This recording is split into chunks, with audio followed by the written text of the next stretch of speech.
Telemetry does not lie. Governments sometimes do.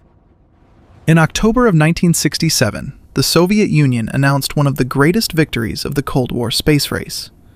Their spacecraft, Venera 4, had reached the surface of Venus and transmitted data directly from another planet. It sounded historic. There was just one problem. The spacecraft almost certainly never made it there. And hidden inside the final seconds of its transmission was evidence proving Soviet engineers already knew something had gone catastrophically wrong. At first, everything looked perfect. After years of failed launches and destroyed planetary probes, the Soviet space program finally had momentum.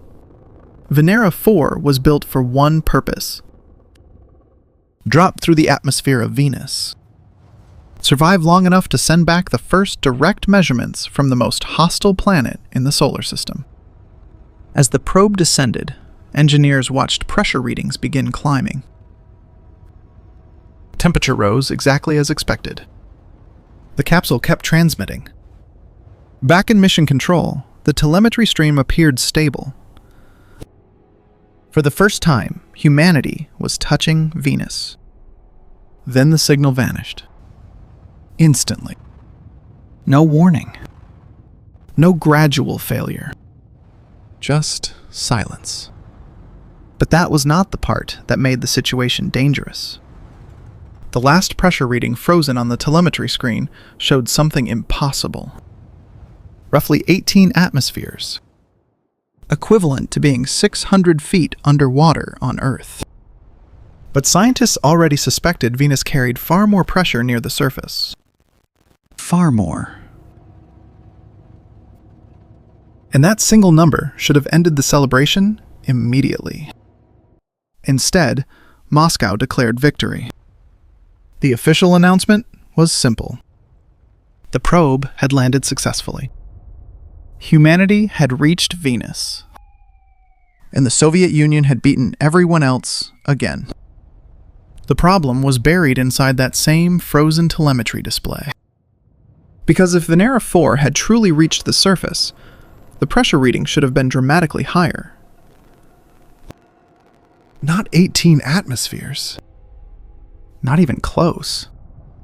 At the time, scientists estimated Venus might have atmospheric pressure around 20 atmospheres at ground level. Even then, something looked wrong. Because the transmission had ended too suddenly. A proper landing should have produced at least a few more seconds of data. Instead, the signal simply flatlined. The capsule had stopped existing as a functioning machine. But political momentum had already taken over. The Soviet Union needed victories. The Cold War had transformed space exploration into public theater. Every mission became propaganda. Success meant technological superiority. Failure meant weakness. And nobody in Moscow wanted to admit the mission had failed after coming so close. So engineers were forced into a dangerous position. Accept the official story. Or challenge the government using data the government refused to believe. And this is where the real problem begins. Because Venera 4 was not just one mission. It was the prototype for everything coming next. If Soviet officials believed the spacecraft survived all the way down, then future missions would use the same engineering assumptions. Same pressure tolerances. Same structural design. Same descent strategy. But those assumptions were already wrong. The descending capsule had become a trap. That frozen telemetry screen now meant something very different. It was not recording success. It was recording the exact moment the spacecraft entered conditions it could no longer survive. And engineers knew it. Then the Americans changed everything. Only one day later, NASA's Mariner 5 flew past Venus carrying its own instruments. Unlike Venera 4, Mariner 5 never entered the atmosphere. It stayed safely outside and measured the planet remotely. its data told a completely different story. Venus was far denser than anyone expected. Atmospheric pressure near the surface was not 20 atmospheres. It was closer to 100. Nearly 1,500 pounds pressing against every square inch. 5 times higher than Soviet assumptions. Enough to crush unprepared hardware like a soda can under a hydraulic press. Suddenly, that frozen telemetry display looked terrifying. 18 atmospheres was not a landing. It was a death certificate.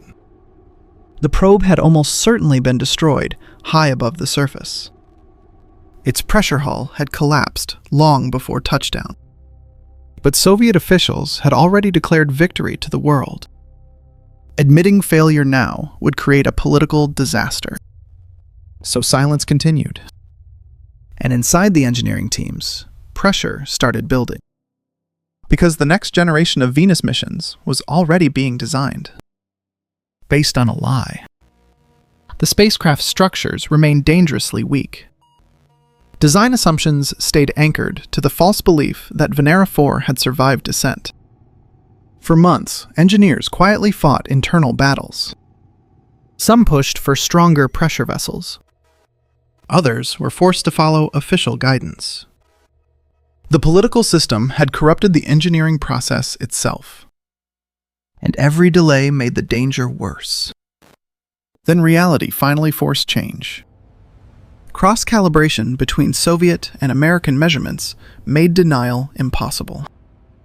Venus was not a heavy atmosphere.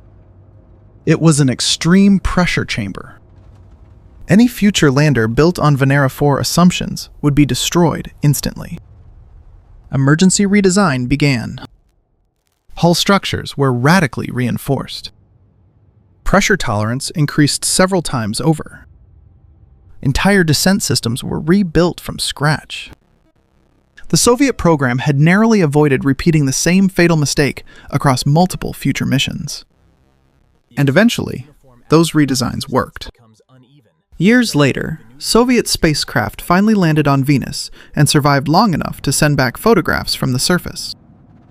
But none of those missions should have been necessary corrections, because the evidence had already existed during Venera 4. Right there on the telemetry screen. Frozen forever at 18 atmospheres. The same image, first presented as triumph, had quietly revealed catastrophe.